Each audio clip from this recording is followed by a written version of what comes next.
Gym burnout and how to avoid it.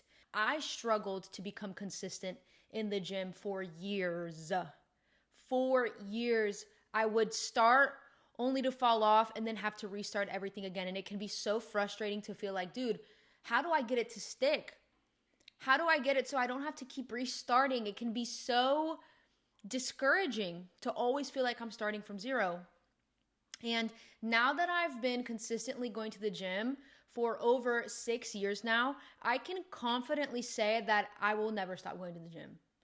And I have put together 5 points that I think are the reason why I never have had to deal with restarting ever again.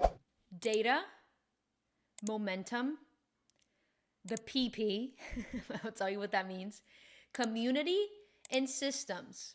Let's start with point number 1, data. Before going to the gym started to stick for me, I did not collect data points.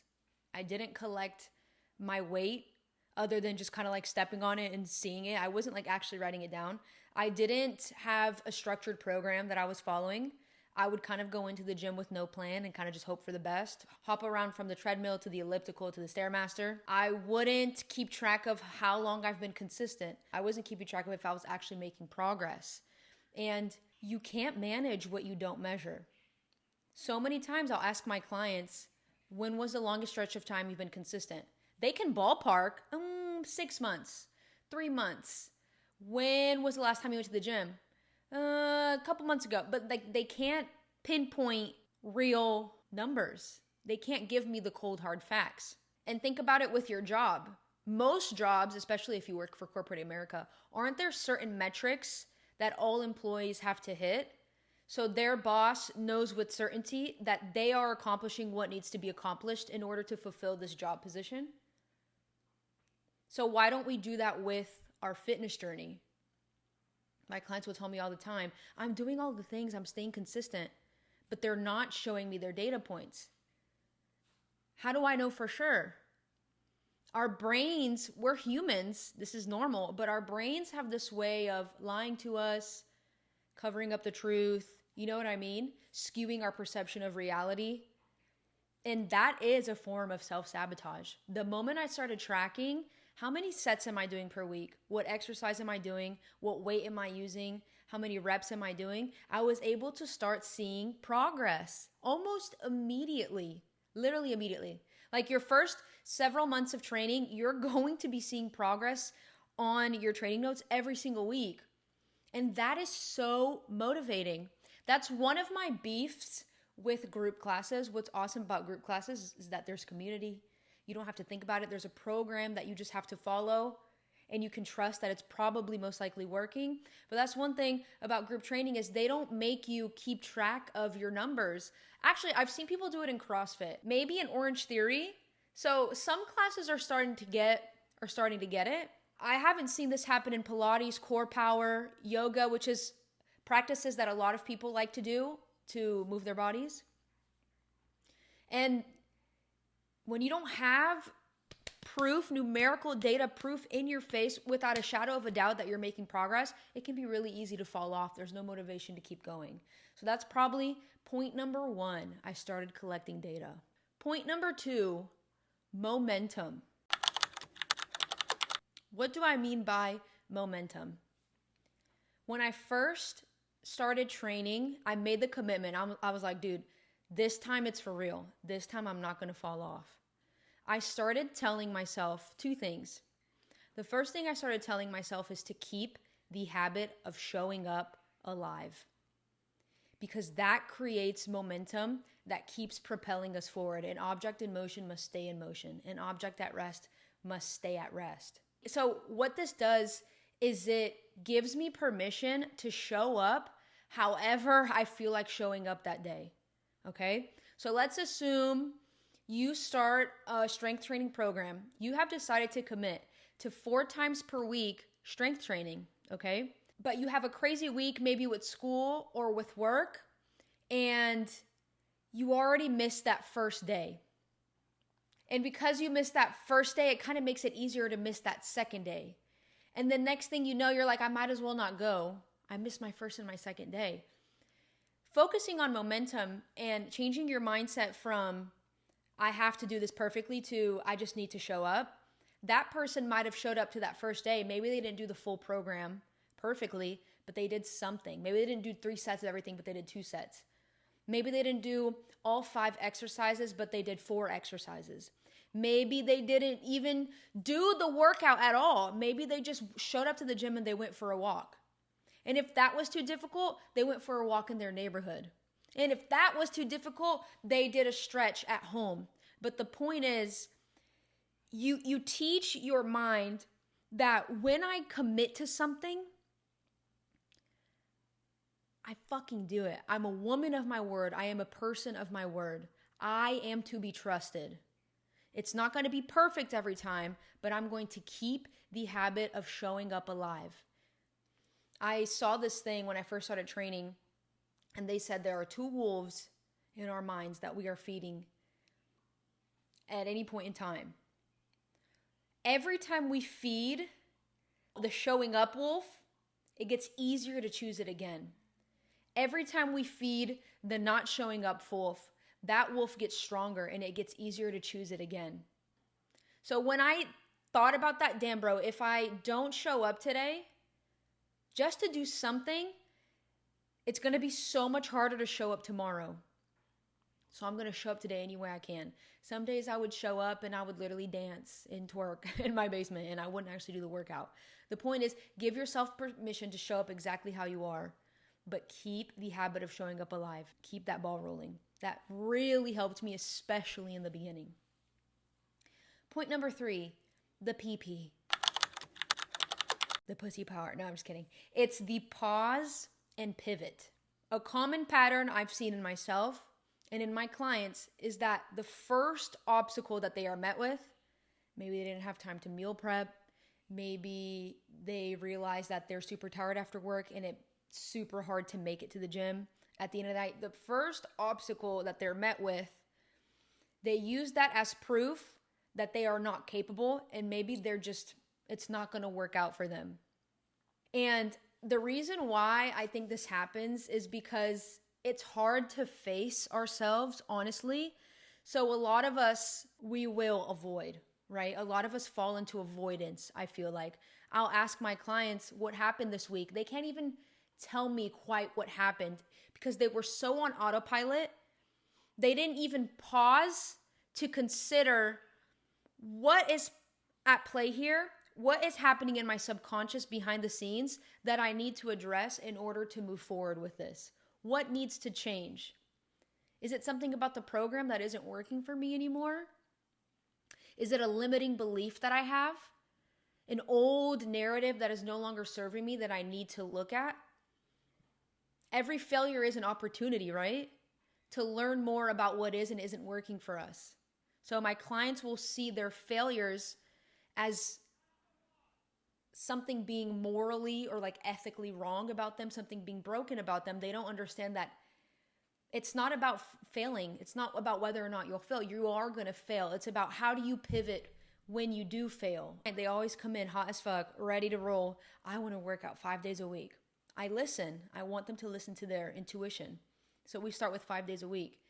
Maybe they keep it up for 1, 2, 4 weeks, maybe even 8 weeks, but then they hit a wall.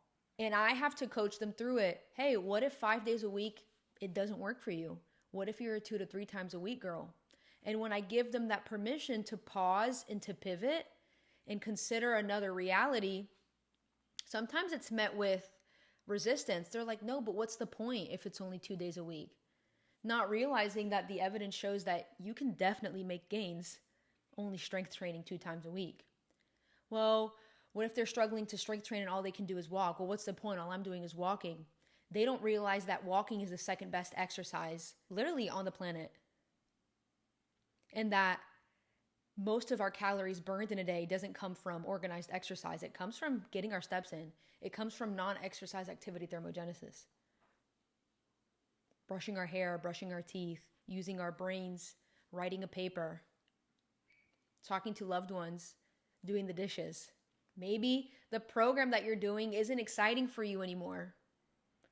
Maybe you don't like barbell back squatting. Maybe you really like leg extensions though. But they don't even give themselves the permission to pause and to pivot. The caricatures of fitness that we see online, that fitness influencers show to us, that is not what reality is for most people.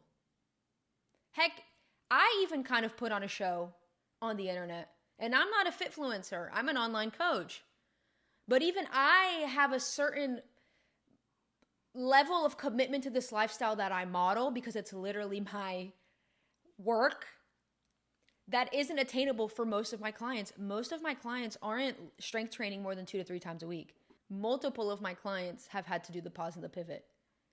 They come in with a goal that they had their sights set on, but when they start actively working towards that goal, they realize that they don't actually want the consequences of pursuing that goal.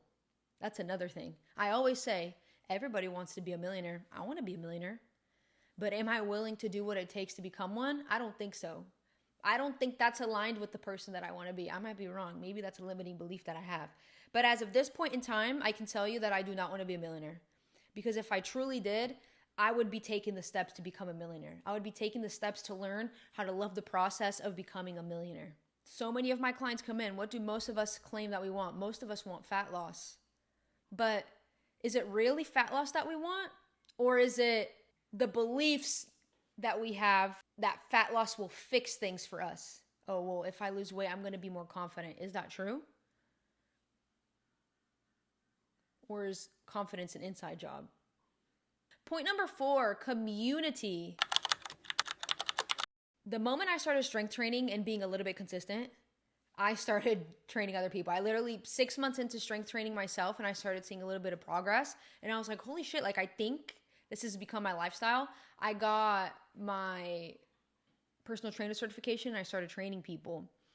And I think having people that I needed to show up for and not wanting to be a hypocrite, it forced me to do all the things that I just described. It forced me to start collecting data. It forced me to model for my clients the pause and the pivot. It forced me to model to my clients keeping the habit of showing up alive. And so that was how community helped me. There's a reason why High Rocks and things like CrossFit almost seem a little culty. Because it kind of is. It is a cult in a way. It's a community. People who are counting on you. Hey, are you going to that thing next weekend? Yeah, dude. If all of your best friends are hanging out, exercising, you're going to get FOMO if you don't go exercise with them. Even if you don't fully want to be there, I don't know, there's something so powerful about showing up for other people. Same thing with like sports. I remember I never played sports in high school, but I remember my friends who did play sports, even though they were complaining all year about how they didn't want to go to soccer practice, when the season was over, they would miss soccer practice. Even though they were complaining about going, they had to show up for their team and for their coach. For some of my clients, they buy their community by hiring me, and it works. I don't think your coach should be your only community, just like your therapist shouldn't be your only community. But what if hiring a coach is the only way for you to speak to someone who has these ideas and beliefs that you're trying so desperately to have, but it's difficult for you to subscribe to these new ideas when you're still being held down by a community that's no longer serving you? Oh, don't go to the gym. Ugh, again? Why don't you just go tomorrow? Versus having a community that's like, hey, do y'all want to hang out today? Let's go to the gym and then hit the beach. I actually just moved to Florida, and I've started hanging out with some girlfriends here, and all of us are super into fitness, and we have like a very similar lifestyle. Literally, our plan for this past weekend was to wake up early, hit the gym together, make and track, like calorie track sandwiches to enjoy at the pool together. We hung out for 2 to 3 hours, and then all of us had to go home because all of us had to study and get ready for the start of the week. Like, come on. Imagine if the new friends that I had made here were people who like to drink excessively and go out a lot. And then I would feel FOMO if I didn't go. It can be really hard to say no, you know? Yes, there is power, and it's important to learn and practice your no. But it also makes it so much easier when the people in your community make it really easy to say yes. You know what I mean? And that leads me into the fifth point, systems. I created systems that made it really difficult not to go to the gym. Things like purchasing more gym clothes that I can lay out the night before, so when I wake up the next day, it's easier to go. Purchasing, it doesn't all have to be about buying stuff, but buying appliances and tools really does help. Purchasing appliances, kitchen appliances, that make it really easy for me to cook without laboring over the food, like a rice cooker and a crock pot where I can just set my food and forget it. Some people really like subscribing to meal prep services. They end up saving money because they're going to be spending hella money on DoorDash anyways. Honestly, getting a dog, obviously please be responsible if you decide to adopt and take care and look after a life. But having a dog makes it really easy for me to get my steps in. Investing in walking pads, investing in interchangeable dumbbells for the house. Weren't you going to spend that money anyways on some random shit? I started creating systems in my life that made it really difficult not to go to the gym. Investing in pre-workout, protein powder. Sometimes I think it can be useful to invest in these things. Sometimes spending your money, putting your money where your mouth is, can feel super motivating and empowering.